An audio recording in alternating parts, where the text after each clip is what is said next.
Halo, kita ketemu lagi di kelas Computational Thinking. Hari ini kita akan belajar tentang modeling and simulation.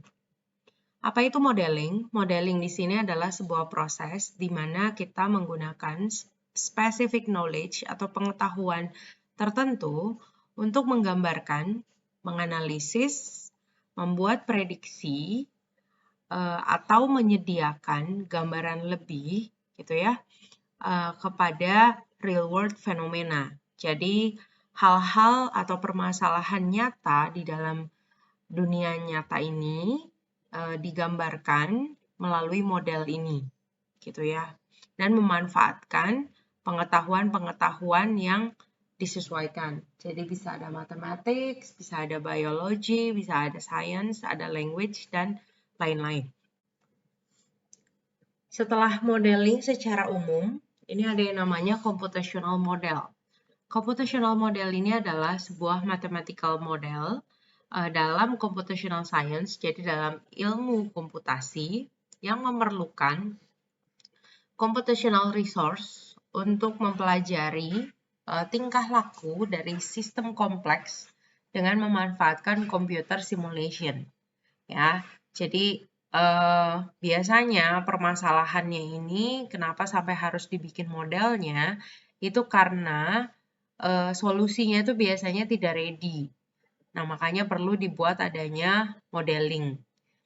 Nah, experimentation-nya itu dilakukannya dengan kita adjust parameter, jadi kita atur parameternya, nah lalu kita pelajari hasil dari eksperimennya.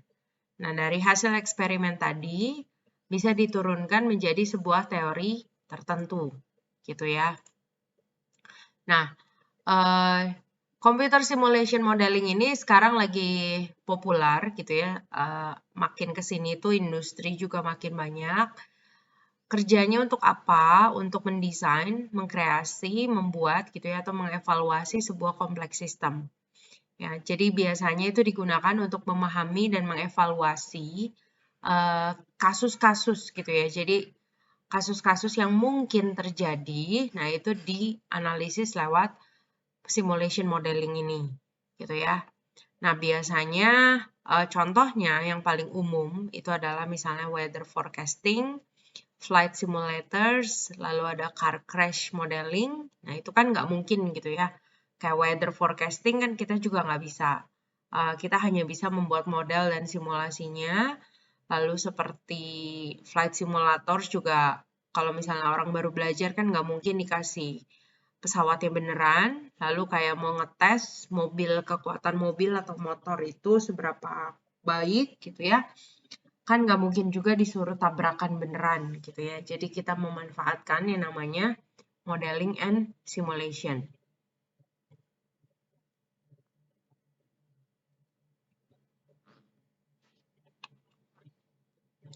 Nah, ini modeling and simulation prosesnya. Jadi dari dunia nyata ini gitu ya, kita melihat tujuannya apa gitu ya, kita formulasikan, lalu kita analisis datanya, kita buat simulasinya, lalu kita validasi, lalu buat eksperimennya, dieksekut, lalu dicek kontrolnya. Kalau misalnya belum selesai, ya berarti kita lanjutkan lagi fasenya seperti itu gitu ya. Kalau misalnya udah selesai, baru kita bikin documentation-nya.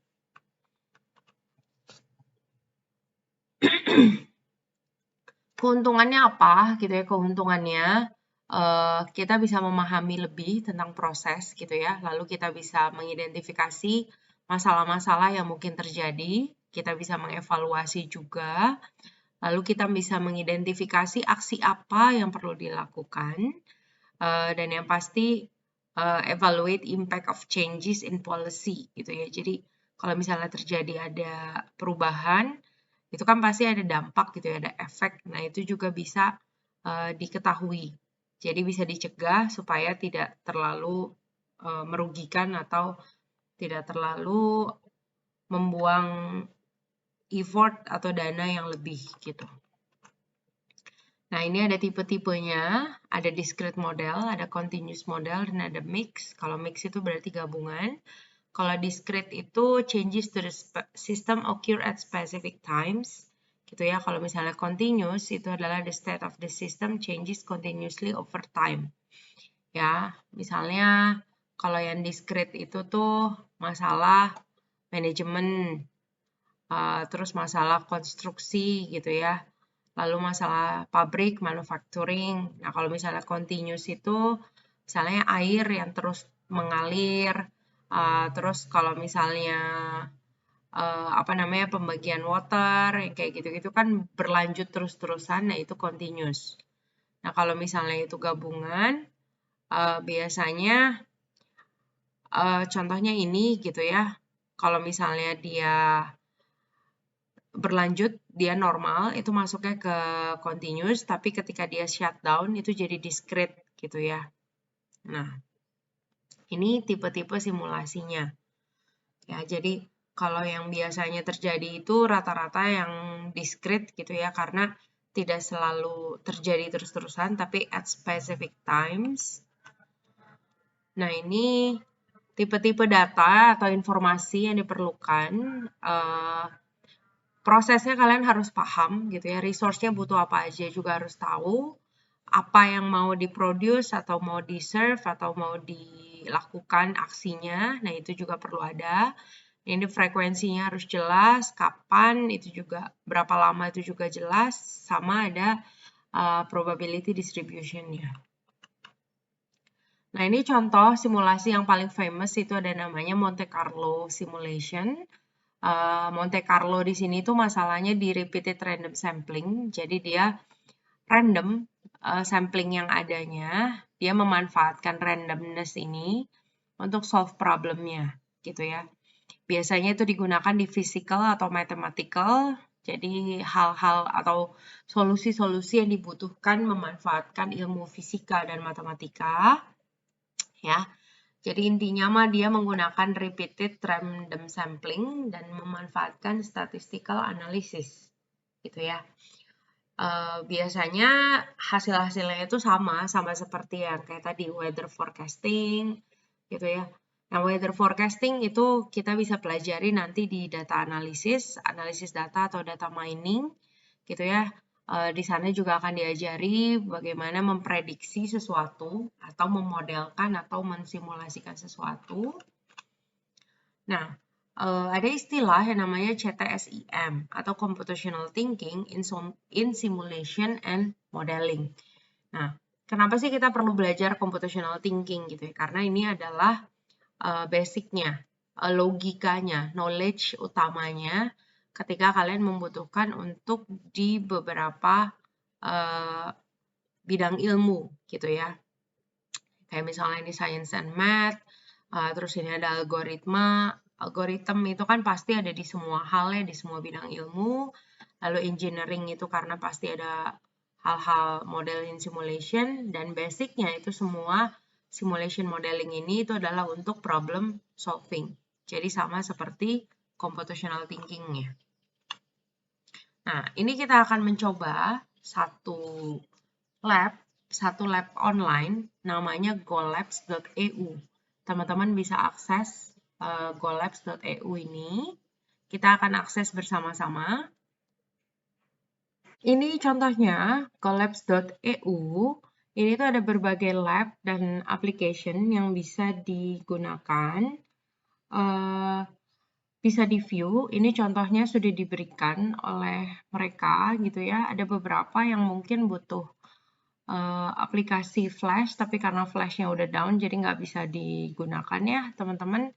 Contohnya misalnya yang ini coba kita cek ya. Terus ada lagi yang saya suka tuh ini forces and motion. Nah, contoh kita cek dulu yang splash ya, bisa atau enggak. Sama yang forces and motion. Jadi teman-teman tinggal klik preview. Nah, ini yang splash gitu ya. Kita bisa atur maunya apa, mesh-nya mau seberapa berat. Misalnya ini satu kita beratin gitu ya, yang satu kita ganti jadi 500. Gitu ya, yang ini tetap 250, yang ini saya kecilin jadi 200. Gitu ya. volumenya terserah mau dibedain atau tidak. Sorry, ini 200. Ya, gini ya. Begini. Nah, lalu float and sinking. Teman-teman ini nanti bisa atur gitu ya. Ini kan hanya untuk mengatur gedenya. Mau seperti apa gitu ya. Lalu kalau floating and sinking, teman-teman bisa lihat size-nya mau digedein, mau dikecilin ya. Ini 250, 150, 50, dia 50, tapi beda di volume sama density-nya. Lalu ini juga sama. Nah, kalau kita run, nah ini akan beda hasilnya. Ya, jadi teman-teman bisa lihat kalau yang E dan F ini langsung turun ke bawah. Walaupun dia 400 gram, ini 100 gram juga tetap turun. Yang ini 250 gram nggak turun. Kenapa? Karena dia beda di density-nya. Lalu kalau misalnya ini relatif, jadi density-nya itu kurang lebihnya sama semua. Fluid semua gitu ya, air semua. Nah, ini juga sama. Nah, ini beda nih di bagian airnya gitu ya. Sea water dia, kalau yang lainnya water. Lalu ini ada hukum Archimedes, kalau teman-teman ingat zaman dulu belajar fisika gitu ya. Nah, ini dia bakal ngisi airnya. Nah, kalau misalnya ini mau atur sama teman-teman juga bisa. Atau ini kalau dikasih force gitu ya, dikasih tekanan. Nah, begini. Ya. Nah, kalau yang forces, misalnya kita coba yang motion gitu ya. Jadi ini kita belajar untuk dorong gitu. Nah, ini kita klik semua biar kelihatan. Jadi kalau misalnya kita dorong, kalau kita dorongnya segini, nah speednya itu segini, 21,7 meter per second. Ya, nanti dia bisa dilihat sejauh mana dia bergerak, speednya nanti dia akan memelan gitu ya. Nah, kalau misalnya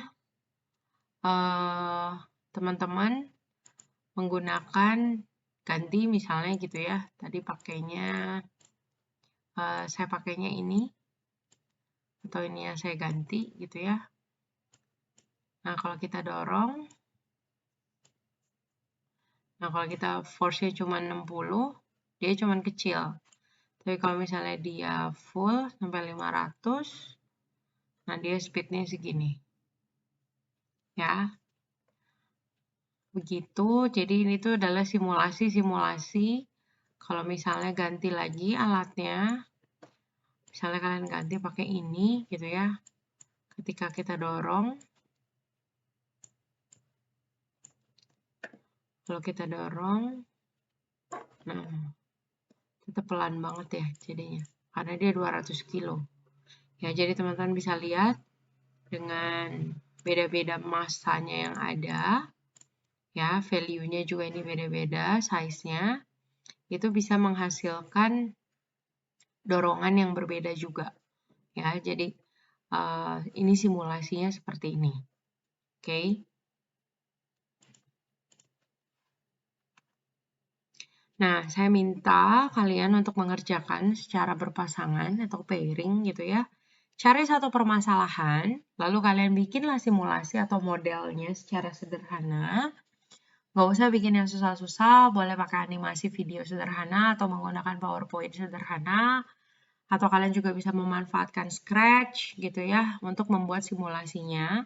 Nah, kalian cari satu, lalu kalian bikin simulasi tentang masalahnya atau bisa tentang solusinya. Ya, jadi kalau misalnya ini saya kasih contoh, problemnya itu adalah pembelian tiket gitu ya untuk antrinya. Nah, hasilnya itu bisa dua. Bisa berupa bagaimana antri tiketnya jadi problem dan bagaimana solusinya. Ya, begitu teman-teman. Kalau misalnya ada yang mau ditanya, boleh diinfokan nanti ketika pertemuan. Dan hasilnya ini berupa link saja gitu ya. Kalau misalnya kalian mau buat PowerPoint, mungkin bisa memanfaatkan PowerPoint online, jadi yang Google Slides gitu ya, atau misalnya kalian upload di Google Drive, atau misalnya kalian kasih filenya dalam bentuk presentation itu juga boleh. Kalau misalnya video dia online ya kalian bisa share linknya aja, atau kalian bisa upload di YouTube. Bebas lah, pokoknya kalian menghasilkan simulasi dan modelingnya. Nah, ya. Nah, kenapa sih kita perlu belajar gitu ya tentang simulasi dan modeling? Balik lagi ke bagian yang di sini gitu ya, benefit-benefitnya, dan ketika kalian memanfaatkan ini, kalian tuh jadi tahu cara berpikirnya. Ya, seperti itu untuk modeling and simulation. Oke, terima kasih.